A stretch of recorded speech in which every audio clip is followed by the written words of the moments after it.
अच्छा, डच मूल रूप से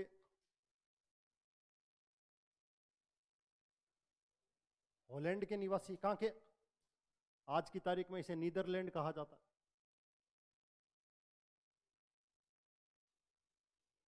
बहुत अच्छा देश है। कौन सा? नीदरलैंड। प्राइम मिनिस्टर भी साइकिल चलाता है। प्राइम मिनिस्टर भी साइकिल से जाता है साहब। पोल्यूशन नहीं, बिल्कुल भी पोल्यूशन नहीं मिलेगा आपको कहां पर? नीदरलैंड में देखने को। समझ में आ गया? बहुत बेहतरीन देश है। अपने वाले तो एक नहीं चलेंगे, कई सारे चलेंगे। समझ के देखिए आप, ये अंदाजा लगाइए। और एक फोटो बड़ी चर्चा में रही थी, वायरल भी हुई थी, आपने नहीं पता होगा, अखबार के अंदर आई भी थी। प्राइम मिनिस्टर साइकिल को स्टैंड पर लगाते हुए पीएम आवास के बाहर। अब आप अंदाजा लगा लीजिए, हमारे वाले गए बेवकूफ बात, साइकिल पे जाओ, मेरा बस करे सीधा प्लेन ही उतारूं, आई समझे? तो ये स्थिति, ये सोच है ना, ये बड़ी खतरनाक है, इसको थोड़ा सा ध्यान रखिएगा। ठीक है, हैं?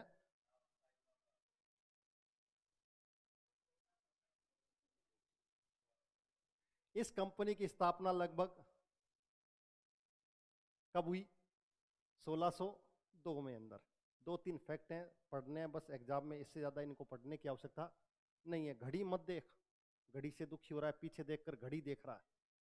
हाँ, 1602 में कंपनी की स्थापना हो रही है। दो चीज ध्यान रखनी है।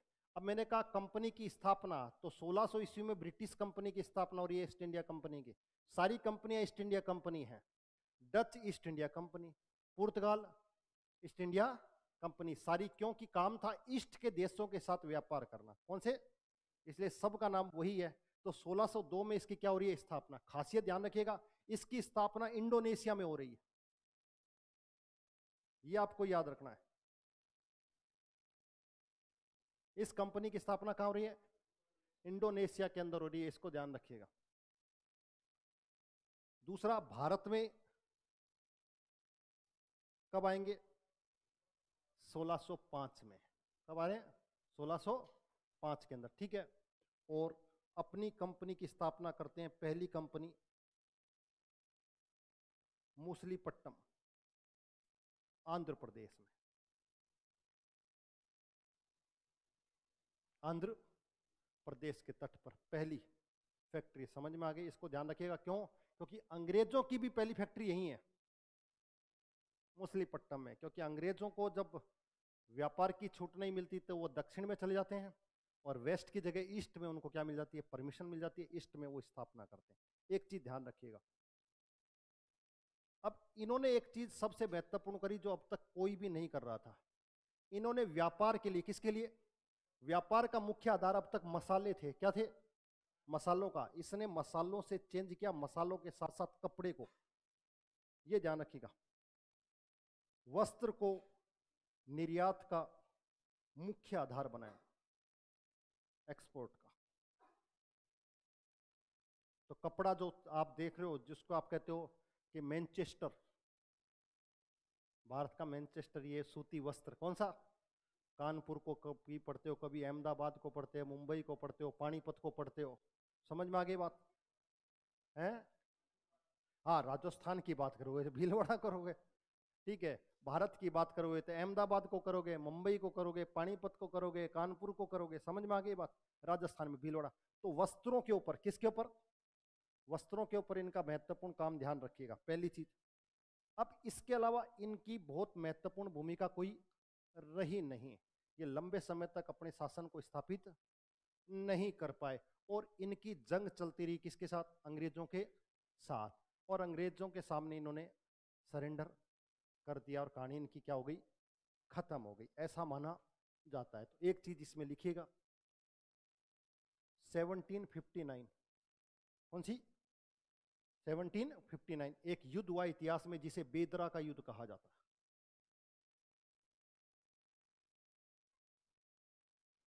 कौन सा युद्ध? बेदरा, कर्नाटक में। कहां पर? कर्नाटक में। और इस कर्नाटक के युद्ध में ये क्या हो जाते हैं? पराजित हो जाते हैं। हो गए? और पराजित होने के बाद यहां से रवाना हो जाते हैं। लेकिन ये यहां से रवाना नहीं होते हैं, ये भारत से तो रवाना हो गए, लेकिन मैंने कहा इंडोनेशिया, श्रीलंका, इंडोनेशिया और श्रीलंका, जावा, यहां पर इन्होंने अपने व्यापार का मुख्य केंद्र बना लिया। इन्होंने कहा तुम रहो भारत में, अपने चले भारत को छोड़कर, कोई दिक्कत नहीं है। तो एक लड़ाई याद रखनी है आपको, कौन सी? ये सबसे महत्वपूर्ण। बस इसके अलावा कुछ इंपॉर्टेंट आपको याद करने की जरूरत, दो तीन चीजें इसमें से फैक्ट पढ़ना है। एक तो सबसे प्राइमरी चीज पूछी जा सकती है कि इनके द्वारा पहली फैक्ट्री कब स्थापित की। एक चीज थी, एक वस्त्र को, किसको? वस्त्र को। अब तक सब क्या कर रहे हैं? मसाले को बना रहे हैं। ये पहली बार किसको बनाएंगे? वस्त्र को बनाएंगे। दूसरा, बेदरा के युद्ध में क्या हो गए? पराजित हो गए। किससे? अंग्रेजों से। और यहां से रवाना होना पड़ा। क्यों? कि 1759 का जमाना आ गया है। आप समझिए कि 1757 में तो अंग्रेजों ने प्लासी का युद्ध लड़ लिया। इसका मतलब उनकी ताकत बढ़ चुकी है। और ये जो मैंने कहा ना, कुछ कंपनियां जो थी वो तो वास्तव में व्यापार करने आई थी, लेकिन मैंने कहा अंग्रेजों की इच्छा शक्ति प्लासी के युद्ध के बाद ज्यादा बढ़ गई। उन्होंने कहा अब क्यों ना को व्यापार के साथ साथ राजनीतिक नियंत्रण भी स्थापित किया जा सके। तो छोटी छोटी जितनी भी शक्तियां थी उन यूरोप की, उनको कहा यहां से आप रवाना हो जाओ। सब भाग गए। पुर्तगाली बचे, उनको कहा तुम गोवा में बैठे रहो। किसमें? गोवा के अंदर। ठीक है। एक चीज, एक इनके द्वारा जो स्वर्ण मुद्रा, कौन सी? एक मुद्रा चलाई गई इनके द्वारा, ध्यान रखिएगा, स्वर्ण मुद्रा। और क्यों बता रहा हूं उसको समझिएगा। इस स्वर्ण मुद्रा को इन्होंने एक नाम दिया, पेगोडा। बस ये याद रखिएगा।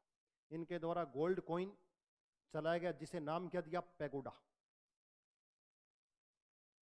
वैसे पेगोडा की बात करोगे, हाँ, वैसे पेगोडा की बात करोगे तो पेगोडा मंदिर के अंदर, किसके अंदर?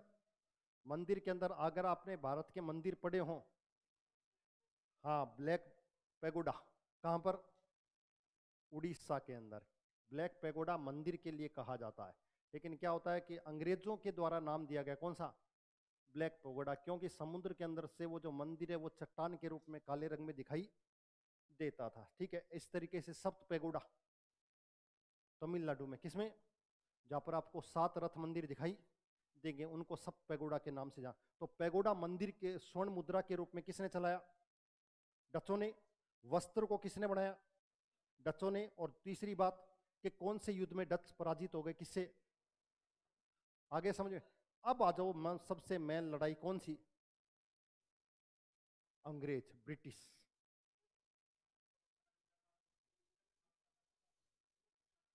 कुछ नहीं आता। मैंने आपको फिर कहा है, आपको चीजें अगर समझने की चीजें हैं तो मैं आपको फिर बता रहा हूं कि आपको जब मैं कह रहा हूं कि दुनिया के अंदर हम देते ही थे, लेते नहीं थे। क्योंकि मैंने आपको कहा भारत के अंदर एक बहुत अच्छी व्यवस्था थी, मानसून। कौन सा? मानसून भारतीय उपमहाद्वीप की विशेषता है, पूरी दुनिया में और कोई विशेषता नहीं है।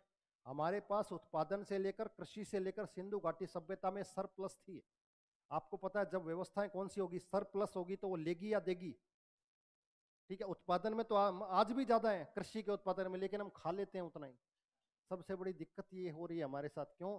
क्योंकि हम प्रोडक्शन के साथ साथ कंज्यूमर भी हम ही हैं। ऐसा हम कहते हैं दुनिया में चाय का उत्पादन भारत करता है, दूसरी लाइन नहीं पढ़ते चाय का।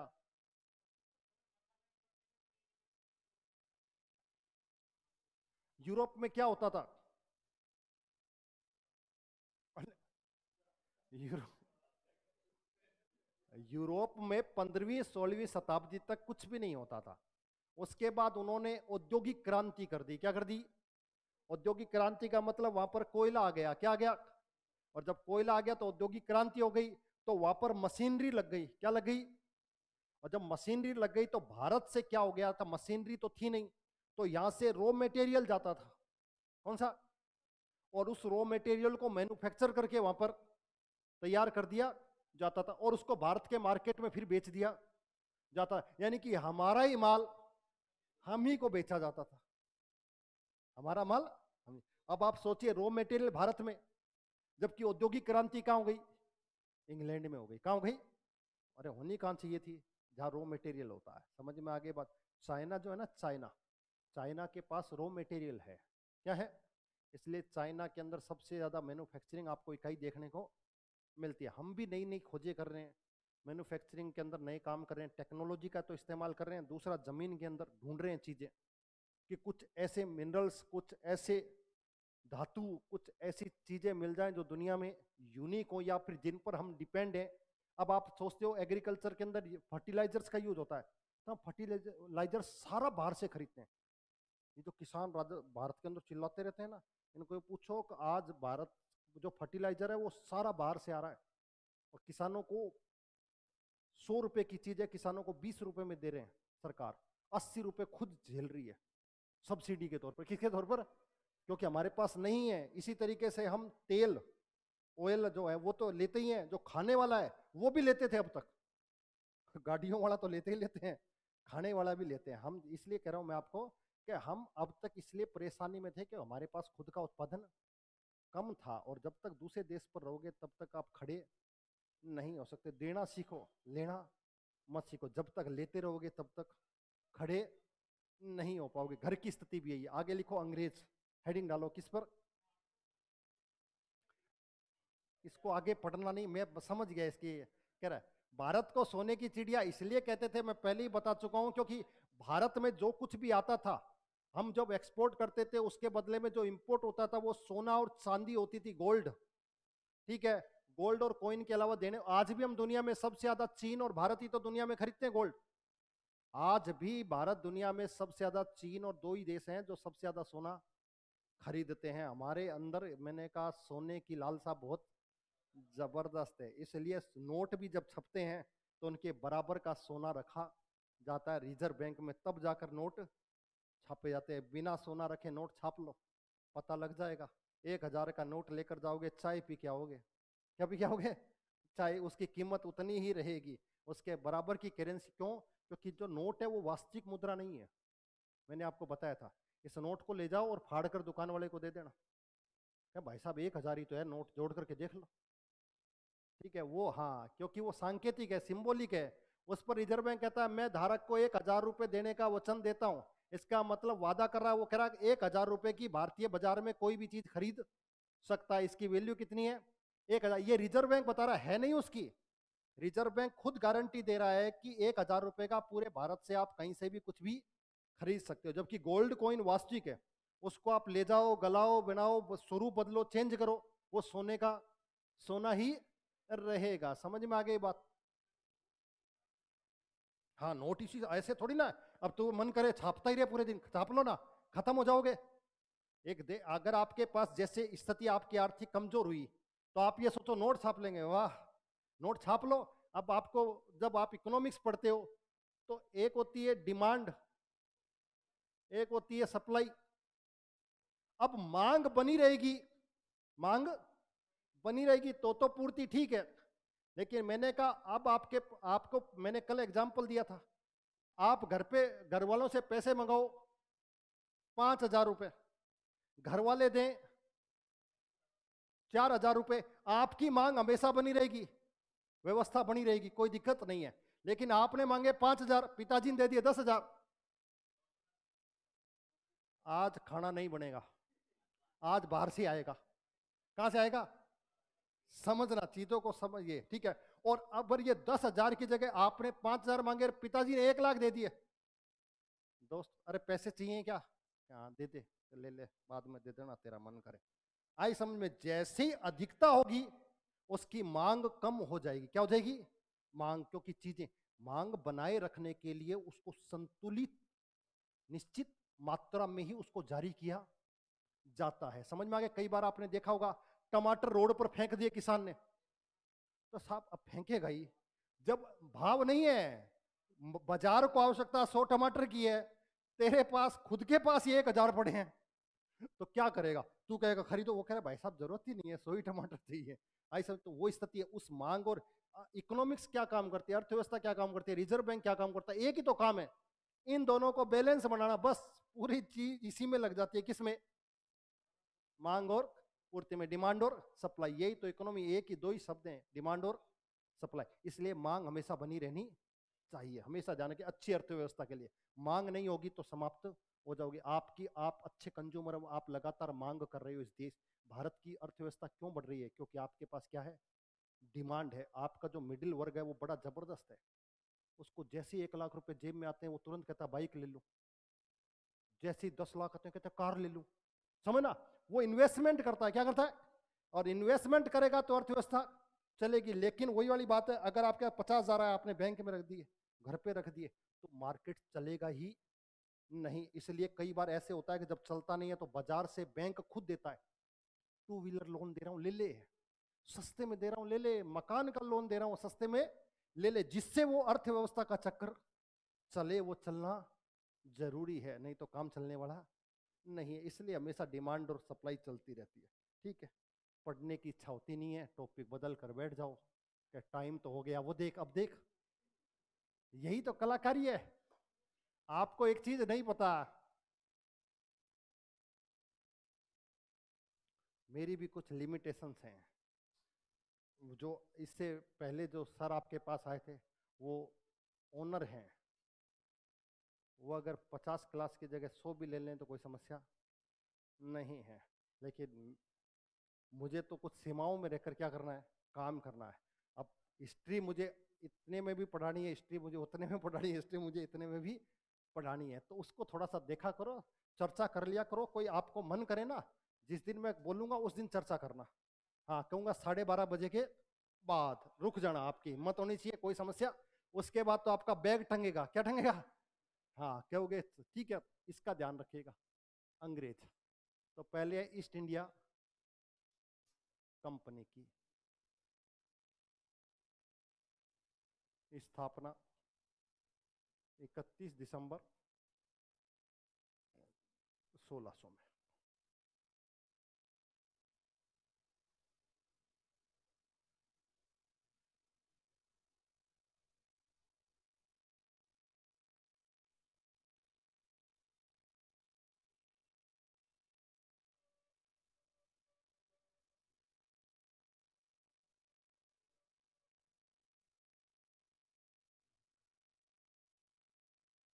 ये महारानी हो गई साहब। एलिजाबेथ कौन सी होगी? फर्स्ट होगी, सेकंड होगी? बताओ जल्दी से। पढ़ने वाले ज्यादा हो गए क्या? मुगल और साथ साथ में ईरान का शासक। ये 3 परिस्थितियां आपको ध्यान रखनी है। उसके अलावा 15 साल के लिए कितने?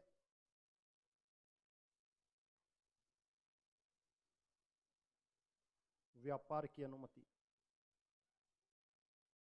15 ही साल था साहब। उससे पहले ही चेंज कर दिया जाता है, चिंता मत करिए। लाइफ टाइम के लिए दे दिया जाता है।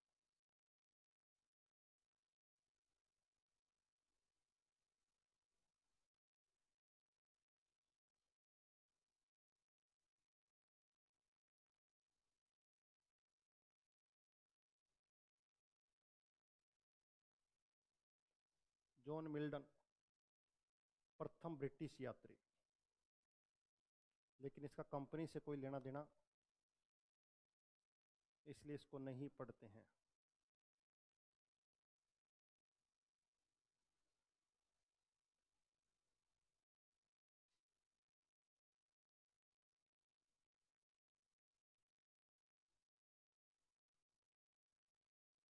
सोलह सौ छः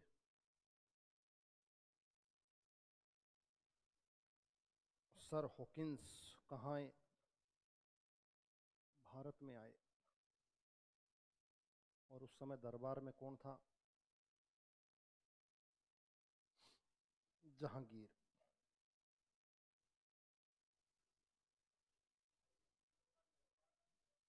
व्यापार की अनुमति प्राइवेट कंपनी थी एक तरीके से। कैसी थी? प्राइवेट कंपनियों का समूह था। आगे चलकर अगर आप कभी वो पढ़ोगे, कॉन्स्टिट्यूशन कॉन्स्टिट्यूशन डेवलपमेंट पढ़ोगे, उस समय आता है कि ये कंपनी जो बनी थी इसमें फिर 2 चीज़ें थी, एक बोर्ड ऑफ कंट्रोलर और एक बोर्ड ऑफ डायरेक्टर। फिर वो नियंत्रण करने का और अलग अलग चीज़ें हैं उसमें। 1606 में सर हॉकिंस कहाँ पर आए? जहांगीर के दरबार में है। जहांगीर ने कहा व्यापार व्यापार की तो छूट मिलनी नहीं है, एक तो तुझे मैं क्या दे रहा हूँ, 400 का क्या दे रहा हूँ, मनसब दे रहा हूँ, और एक तुझे उपाधि दे रहा हूँ, इंग्लिश खां की।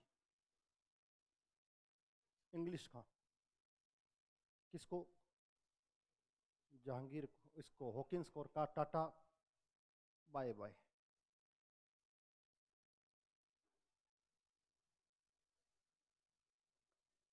इसके बीच में एक झड़प होती है 1611 के आसपास।